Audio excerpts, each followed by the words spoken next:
each give an intro for 1 minute, and then there's going to be a grounding, and we're going to read sections of the book with music. After that, we're going to break into small groups for 10 minutes, and there'll be some guidance about discussion question, so everybody can kind of like reflect, and then we're going to share one thing in that group, and then there's time for 3 questions.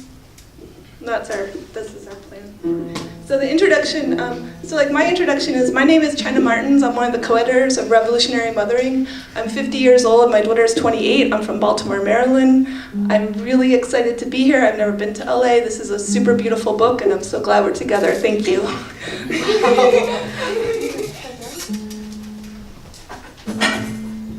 Okay, I'm Maya, and I'm shorter, obviously, than China. Slightly, but okay, it's all good. Hi there! Hey! I'm sorry, there's so many people this week that I've met for the first time that I'm just like, okay, so you'll excuse my fangirl moments, and I'll be like a responsible editor of a very serious anthology. My name is Maya Williams. I'm originally from DC, but I've spent basically the past decade living in Egypt, Ecuador, Mexico, Berlin, and now I'm in Minnesota. Don't ask about that part.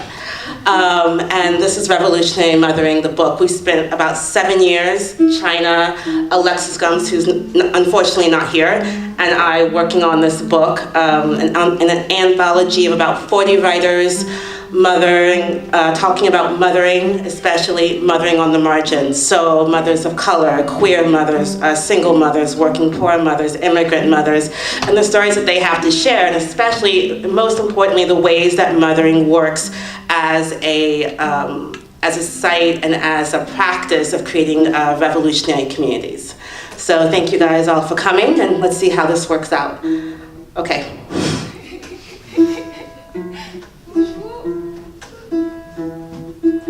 I'm used to performing, so I want to ask everyone for a round of applause for Maya. My name is Pankaj Sani. I didn't travel very far to get here, so I'm not as cool as Maya in China. I'm from Long Beach. I'm actually from LA, Echo Park, before it was gentrified.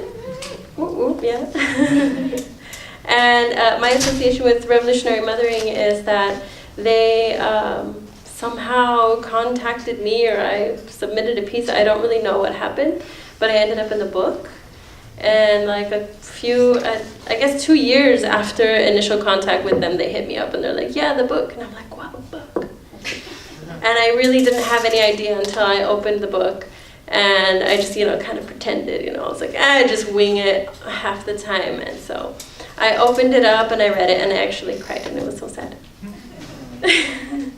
And I might cry again, I don't know, because it's the second time that I read it. So I'm open to hugs. Right. We're going to start today with a grounding exercise. Like I said, I cried. I'm not ashamed of crying. I'll cry right now if you want me to. And so the reason we're going to ground ourselves is because some of the topics that we're going to be touching on, some of the words that we're going to be speaking and sharing can resonate with folks, and it can also inspire or bring up trauma, right? And so if we're going to be releasing trauma with people, we also want to help ground everybody so that we're not like just traumatizing everyone, and, that suck. All right. So if you don't feel safe closing your eyes, that's cool, but if you can, that'd be awesome, okay?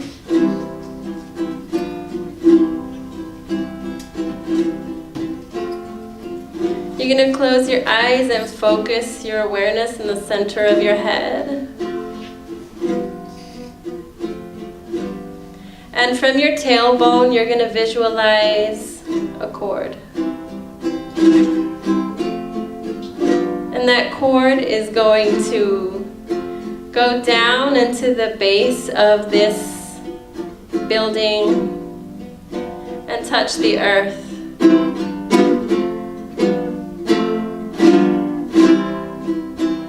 And And it's going to go down, you're going to see it all the way into the core of the earth.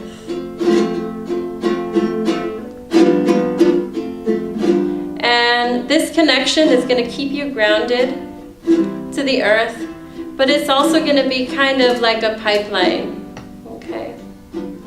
So if you're feeling any type of emotion during this hour, you're going to see a color. You're going to see that emotion as a color and move it down your grounding cord.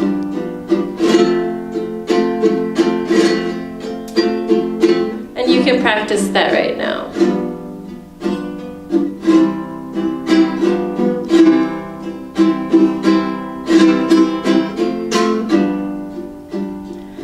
You're also going to bring or visualize your aura no further than 12 inches from your body, almost like you're being encapsulated and protected and cocooned.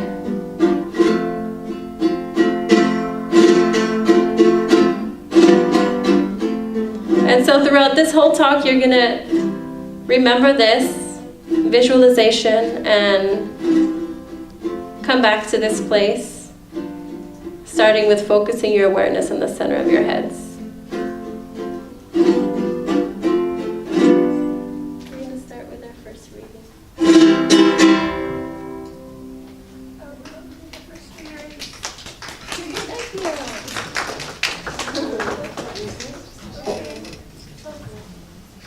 I'm not prepared today. This is the last big event of a 2 or 3 week tour. I think we have boiled hearts today. I'm not sure if I can make it. I'm getting sick. Oh, okay, that's fine. And so actually I don't know. I want to read something from Revolutionary Mothering, but I didn't pick out a selection. Usually I don't like to go off about myself, but I want to read a selection from my first book, The Future Generation. I was going to read the first introduction I wrote to the first zine I ever made, just because I was kind of appreciating how zines turn into books, and all of us, our stories, and all of us, what we make, and how the small steps build up until they're something so much larger. So I wrote this in 1990. I want to start a zine for parents to communicate all over this continent, from Canada to New Mexico, from New York to San Francisco, or maybe even other countries. I want to get something started for us alternative parents to network. Send in reality stories, photographs, drawings, personal experiences, personal rantings, stories of our actions, daycares, our desires, trade advice and information. We have a lot of work to do, and this is important work we can help teach each other. I think it's real natural to want to get together with other parents, especially people just a little bit like yourself, pagans, anarchists, skaters, long hairs, no hairs, sticking in the air hairs, in the scene, out of the scene, natural types, supernatural types. Do you know what I mean? Wow, this is so rough, but anyway. And I hope this will interest others besides parents, because there is such a thing as social parenting. We have all been children, have some child in us. Now my grammar may be bad, something may be half thought out, maybe too wordy. I just really want to open a forum for exchange on being parents. Let's get on it and give each other room when we learn to work together. I think over here I just really wanted to get together with other people really badly. And now here I am, we're being together, and I'm not prepared. And I'm overwhelmed and tired. And once again, anyway, that's a zine. That's a zine book I made. This is a book. Yeah.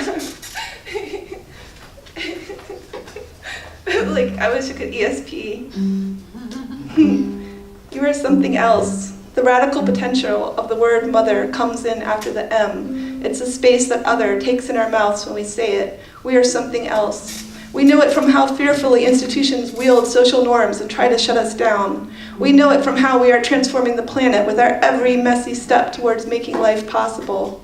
Mamas who unlearn domination by refusing to dominate their children. Extended family and friends, community caregivers, radical child collectives, all of us breaking cycles of abuse by deciding what we want to replicate from the past and what we need to urgently transform our othering ourselves. That's from Alexis Pauline Gumbs, part of the introduction. Okay, that's it.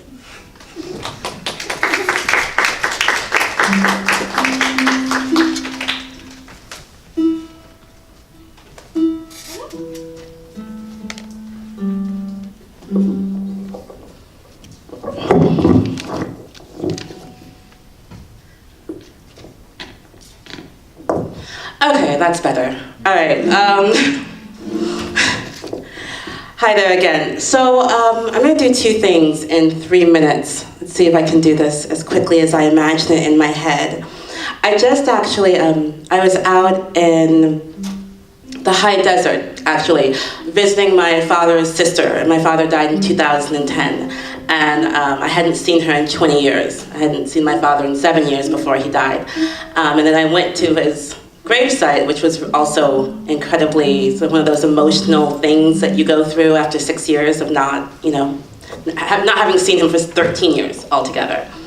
And as I was sitting there, and my father was a very interesting man, but one of the things that my aunt really, really, really wanted to emphasize to me, and I thought that was amusing because she hasn't really read the book, is how important it was to him when he was doing his organizing work. He was in the Vietnam War, and then afterwards he came to college out here in Southern California, and he was doing his organizing work, and he was working with the Black Panthers, and he set up in his college the free breakfast program in his college, and then set up the free daycare in his college so unwed single mothers could come to school. And I put that as a point to say that, mothering is not something that's actually gendered. Mothering is an act. Alice Walker says at some point that, the skill of mothering is something that can be learned, and that it's, all of our, it is the skill that is necessary in order to create community, in order to create revolutionary communities, in order to create resistance communities. And so the other thing I really want to emphasize, at least in this space, is that the reason I became a mother, it's sort of an ironic thing, so I really actually wanted to be one, which I feel like people sometimes act like I, whoops, got pregnant, which is cool if that happens, because, yes, but also I really wanted to be pregnant, and I really wanted to be a mother, and it was because I had worked in Palestine, and I had worked in East Congo, working with communities there. I worked in the West Bank for 1.5 years, and then I did research in East Congo and Burundi. And it was always the mothers who held it down 130%. And I think anyone who's ever grown up in any kind of community, if you just step back for a second, you can say that, if anyone held it down day in and day out and made sure that everyone was taken care of and that the communities actually survived and that they were strong enough to be able to resist the forces that were coming against them, it was mothers. So me, as someone who was a community organizer and a community builder, obviously, it seemed to me the most logical thing, if I really wanted to be good at this work, was that I wanted to be a mother. That's who could do this the best, and that's who I had learned the most from. So that sort of, I'll be honest, I got pregnant in the West Bank. So I was really all about that work, physical sense of it. Anyways, and so after that, as Therese said, when my daughter finally turned about 6 months, and I was picked out of the West Bank, and I was back in the States, and I had my daughter, and then I decided by the time she was 6 months, okay, 1, we have to get out of the States, and 2, I had been super inspired by Zapatista women writing that I had been reading, so I decided we're going down to Chiapas. Because once again, it's mothers again who are creating and holding and making the space for those communities. So I didn't read anything, and I think I'm probably 3 minutes in, and I could go for the next 40. But the last thing I want to say, which I can actually say this without having to read it, is that for me, revolutionary mothering is love by any means necessary. And that's one of the first things I wrote once I had my daughter. And that is probably the impetus for bringing this book forth. And it ended up being the, what do you call that? The epigraph? The thing in the beginning of the book as well. So With that said, I'm also horrible at ending things, so I just do it awkwardly, like here.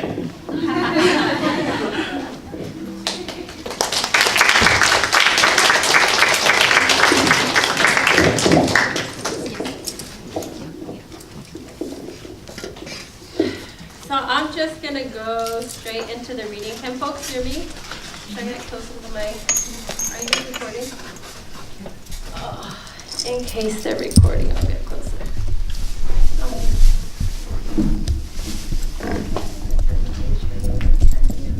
So I'm just going to do a short and sweet piece. If you have your book, it's on page 190. It's called What Does the Daughter of a Chicana Lesbian Teenage Mom Know About Having Babies? That's me. I couldn't think of a better title. I couldn't summarize it. 190. Page 190. Yeah.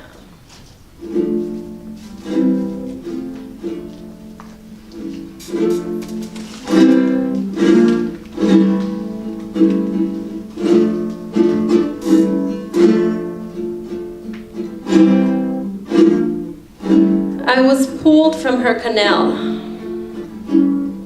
yanked into the world, bruised face, swollen eye, suction-marked cone head, eyes wide open. My undrugged mama screamed, "I want to go home. Why does it have to be this way?" 2 months, 17 bleeding on her back. Legs spread, begging sterile men who knew nothing of feminine strength, maternal affection, Mexican culture, innocence butchered. We cried for days after that.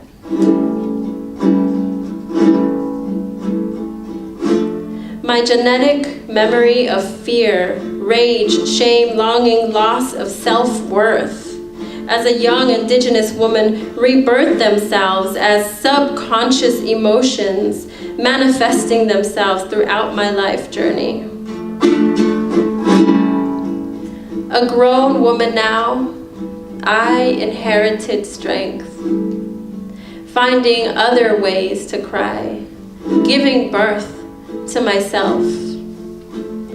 A life partner, a mother of two, an artist, squatting over my bedroom carpet, painting bloody pools with a pubic hair paintbrush onto a backdrop of potty training urine, food in the bedroom, size 12 muddy lugs, stains. Sending my gluttural roar to all women giving birth, that fierce moment in the universe, a force my ancestors felt from Tamwanchan. Every cell in my body about to explode. Flowers bloomed. Prisons went up in flames.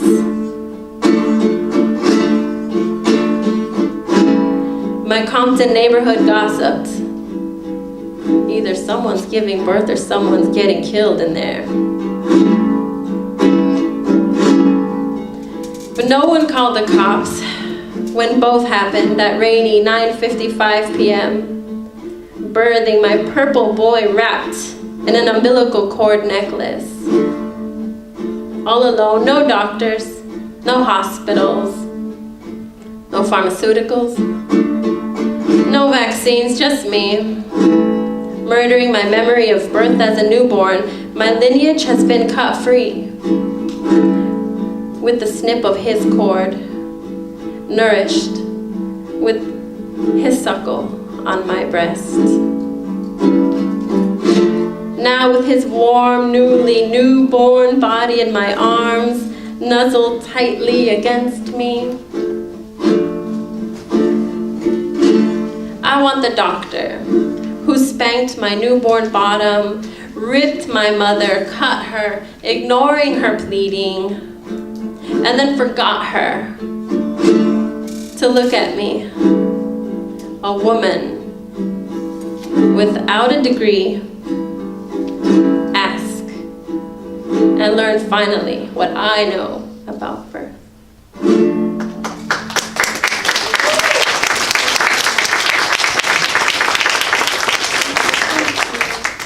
We're going to break out into quick sessions. We're going to do groups of 4 or 5 folks. We're really short on time. We started a little bit late, so we're going to have about 10 to 12 minutes. What you're going to do is build community. Ha ha. You thought you were just going to watch us. So what we're going to do is we're going to get into groups, and you're going to ask each other, ask yourselves, and discuss. What are some of the things that I resonated with? Were there any traumas that were awakened? Do I mirror any of these people's experiences? What are some questions maybe that you have about what did this person mean when they said this? Also, any blocks that you had, any disassociations? Did you feel that you were zoning out at a time? Were you resisting something, or did you have a physical reaction? Did you feel your body tense up during certain times? Did you feel any releases and relaxations? So just discussing that. This is a safe space. Whatever you guys want to talk about is okay by me. I don't know about y'all, but that's almost anything is okay. And so yeah, we're going to start now. It's going to be quick, so don't be shy. We have no time for shyness.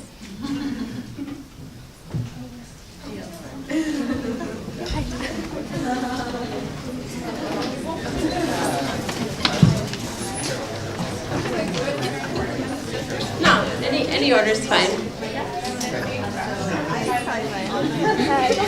I think it's probably fine.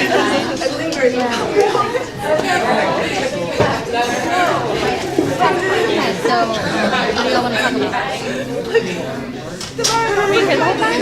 No, I was only here for part of it. I read the book though. Oh, you did? Yeah. Yeah, I read it a couple months ago. I haven't read the book at all. Kind of walking through. Hello everybody, I'm very sorry to bear this news, but apparently they're ticketing, so if you parked your car in reverse into a spot, they're ticketing right now. So at this moment, apparently that's what I heard. That's what they're saying in our group message. So I'm really sorry about that, but I guess there's $37 tickets. So if anyone needs to do anything to handle that, sorry about that. I'm really sorry to interrupt. Thank you. Yeah, I wasn't a little bit late. I did get to see the reading. How did you like? Oh, look. It was amazing. Yeah. Yeah, sure. Yeah.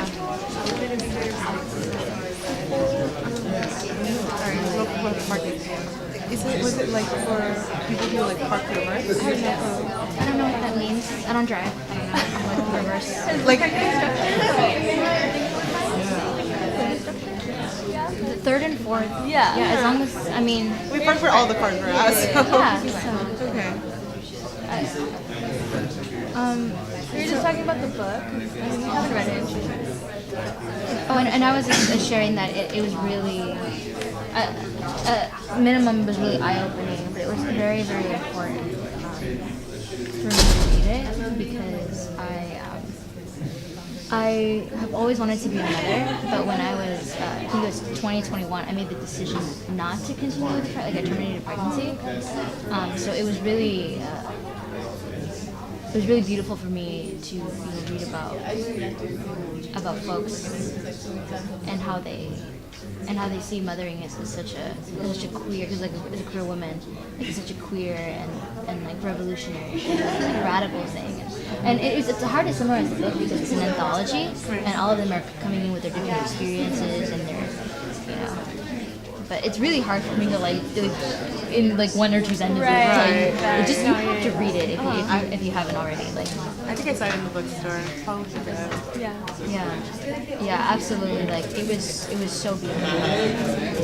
But I'm telling you, I'm coming from a space of I really, really want to be a mother, and I chose not to be. And and so reading it was like made me cry a lot. Yeah. It was really good. And I think I should. I'm good. Well, I guess like one of the things that I always feel, just when people talk about birthing, it's like I think birthing is such like a powerful thing, but it's also so frightening to me. Like I mean, because not at the moment, but I do see myself being in the future. A 1-minute summary of something super interesting that we all should know about. And if we can start with this group and go around. Don't be shy.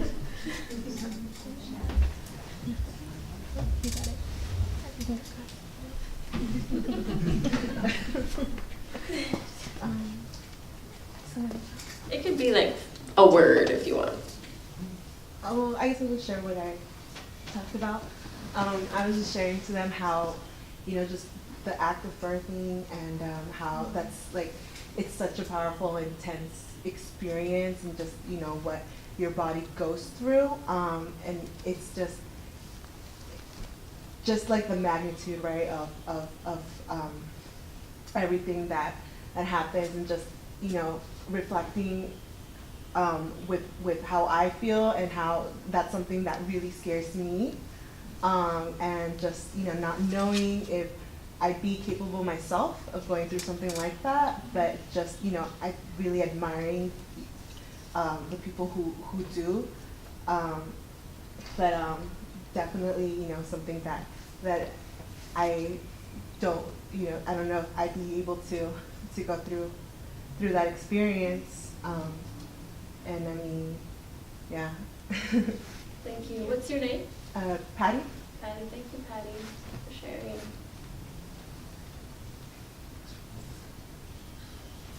Cool cats in the back.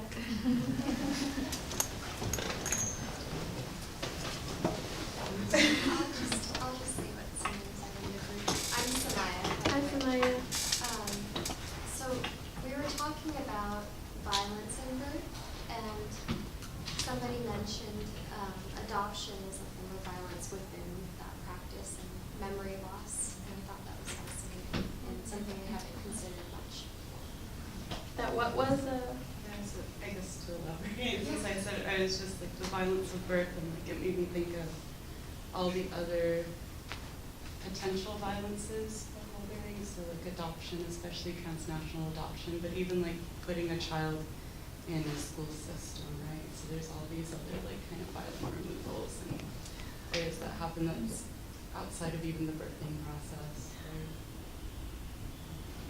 That's awesome. And that really ties back to what Maya was saying too about mothering. Doesn't have to be about giving birth, but mothering happens all the time. Thank you for that. You guys? We were just talking about how we enjoy your piece. Oh, thank you. So we basically talked about our personal experiences, like being raised in the Mexican, or like Mexican households, and how like our experiences kind of differ. Like there was certainly an emphasis on like all like the view of the father as more oppressive, and then like the view, and then like well, my experiences were a little different. How like we viewed like I personally view like my mother more oppressive in many ways, but we also talked about how like birthing as well. We talked about how rather than just like the birthing of a baby per se, it's actually like the birthing of a movement, or like the birthing of a community, of unity. You know, that's gonna be that too. I think there's like a billion things that I'm missing, but I guess that's basically. That's beautiful. Thank you.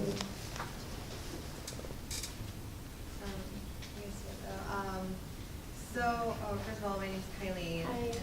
and our group, I guess, mainly talked about the kind of like the differences between birthing in an institution as opposed to birthing at home, because it seems, especially in American society, we depend upon institutions to do a lot of things that we could do on our own, that we used to do on our own.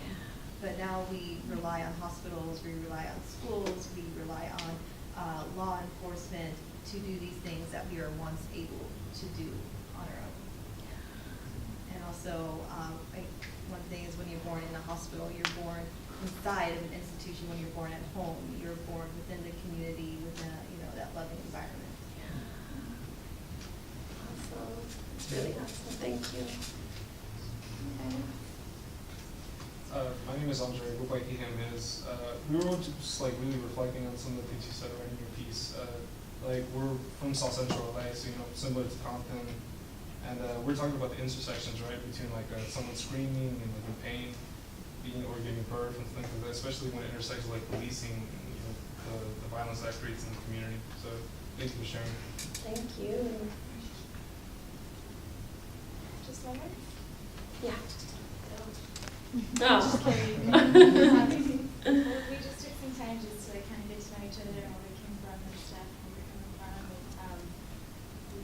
And I was curious as to, because I'm the only one in the group that has kids, and I was curious, like, the interest in everybody else who doesn't have kids and why they're here and why revolutionary is important to them. And some of the things talked about was just really awesome, and just, talking about like the concerns of like how you guys were talking about earlier, and giving birth and mothering, and how we used to do it back in the days, and traditionally like your taxing here, and without all of the vaccines and all of the doctors and stuff. And I was also sharing with them that the first thing that as soon as you started reading, like I almost cried, and it brought me back to what I gave birth to my son, and just how traumatic it was, even the whole pregnancy and giving birth and all that stuff. And I talked to them how I tried to raise my kids very consciously, and that was the reason why I looked forward to today. This was the whole reason why I came today.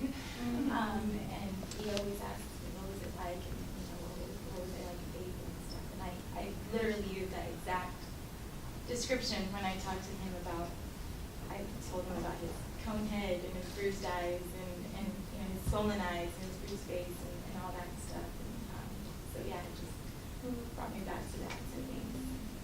Thank you. I think a collective of us, we're kind of very diverse. I didn't ask them who, do you guys have kids too? So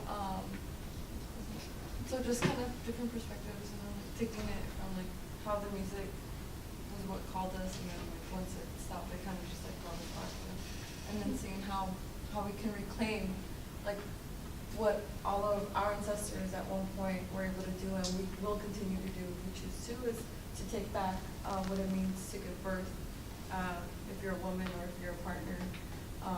Like giving birth is something that we are able to enjoy and live and just see and just absorb. And then also the fact that, when you talked about the degree, so like how in our families, whether there is people that have an education or not, like how it's very natural for us to do something that is natural. And then also the perspective, something interesting, how sometimes too that whether we're trans, gay, straight, whatever it is that we consider ourselves, how we have different perspectives of whether we want to choose to have kids or whether we don't, because some people would love to have kids and genuinely love and can enjoy and bond with kids. Personally, it's like because of situations, because of like racial, environmental like situations, like it's hard for me to even. I would love to have kids, but I don't know if I could choose to give birth because it's hard for me to even like right now. So like that's even a revolutionary thing to give birth.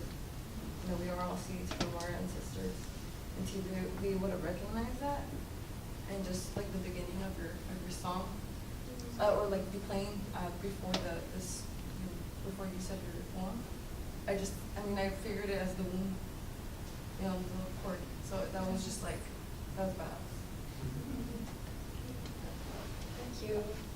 There's so much that I want to say to everybody, but we gotta end it right now. Thank you so much for your words, for sharing with us. And we're going to open up to 3 quick questions for any of the 3 of us, for all of us. So any questions that you guys have, there's no dumb questions. Yes? I was wondering if you could talk briefly about what happened when you went to Chiapas. I mean, just sum it up. Okay, briefly what happened in the 6 months I was in Chiapas, okay? Well, briefly to be said, I hung out in the Caracoles, and I hung out with Zapatistas in San Cristobal in the capital.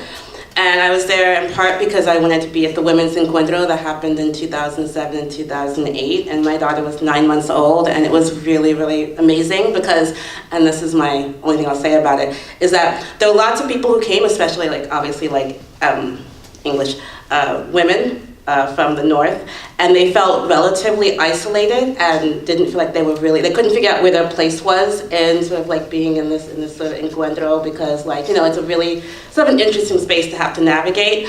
But for me, I had a 9-month-old, and so I was really at ease because everyone just took my kid. All the mamas, all the Zapatista mamas, even the ones who can speak only 10 words of Spanish or whatever, just took my kid and just would take her for 2 hours and then just bring her back when she needed to be fed or changed. That's when she cries. They just bring her back and hang out for a while, and then someone else would be okay, let's take the curly-haired brown kid and take her for a bit longer. So I had a really awesome time that was more kind of relaxing in some ways than having her in my everyday life in San Cristobal. So I was just, so in that space, that's my 1-minute answer to what I did in Chiapas.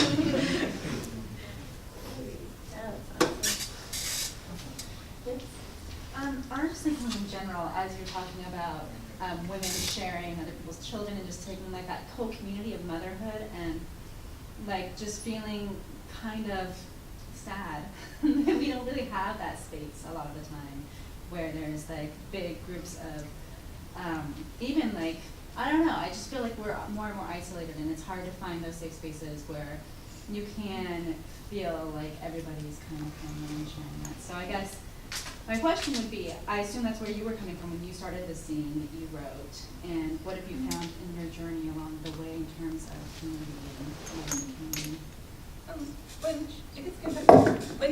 When you were saying that, I was thinking about the big childcare sign that's out there, and I was thinking that's a great way is see if you can volunteer with childcare or talk to people who, that's one small thing, but sometimes these are practice spaces for us.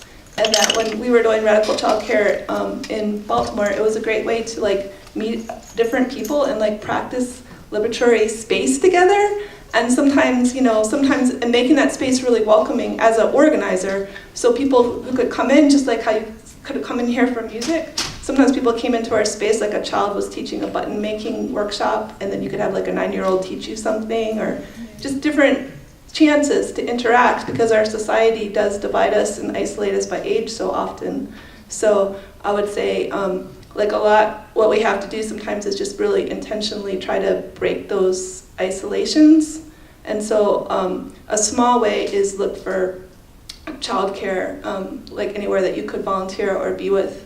And then I guess there's always, now that my daughter's grown, I found many different ways.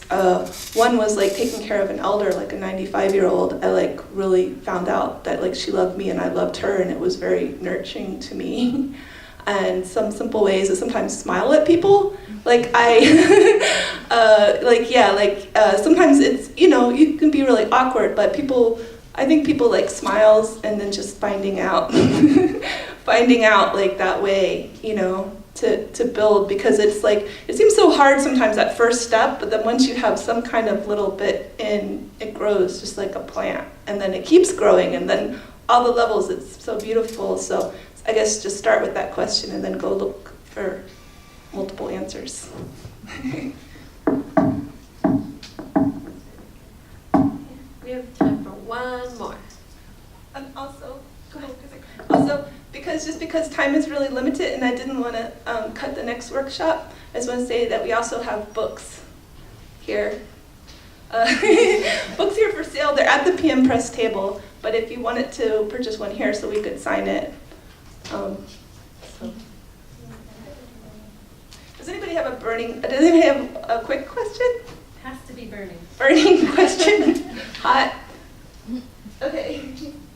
Anything that you guys are doing in order for us to support you and for you guys to support us? Any kind of things that you guys are doing currently? Any of you? I'm all about like book sales, I guess, because I guess it took us so long to make the book, and it's such a journey to get here. So like, if you had money to buy the book, or get the book later, if you didn't have money like in a library, or share or tell somebody else about the book, I guess we made this book as a resource and to share so many voices, and it's really hard to get your voice out there.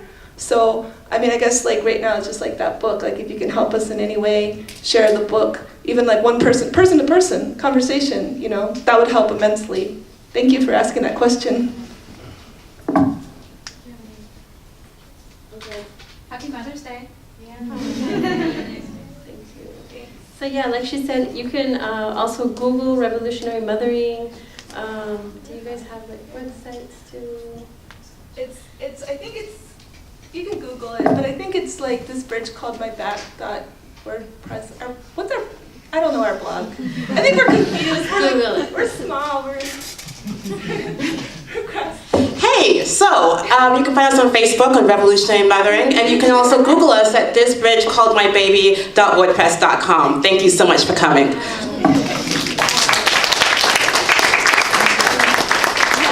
Also, if anyone's interested in like learning about home birth or assisted birthing, I have a website in digimama.com. You can send your friends there. Thank you.